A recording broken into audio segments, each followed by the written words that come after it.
Qəzza üçün yekun atəşkəs sazişi imzalandı. 13 oktyabr tarixli gündəm xəbər nefrində bir mühüm xəbəri diqqətinizə çatdırırıq. Belə ki, Şərm-el-Şeyx şəhərində Qəzza zolağında atəşkəslə bağlı yekun saziş imzalanıb.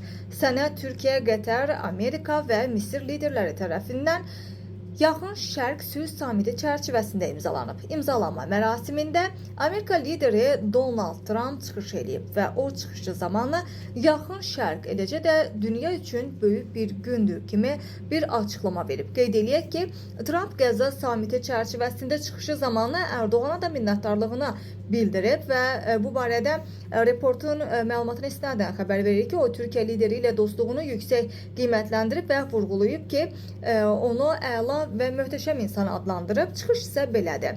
Türkiyədən olan bu bəy dünyanın ən güclü ordularından birisinə sahibdir. Özünün iddia elədiyindən qat-qat güclü orduya o şan-şöhrət axtarmır. Sadəcə dinc qalmasını istəyir. O möhkəm insandır.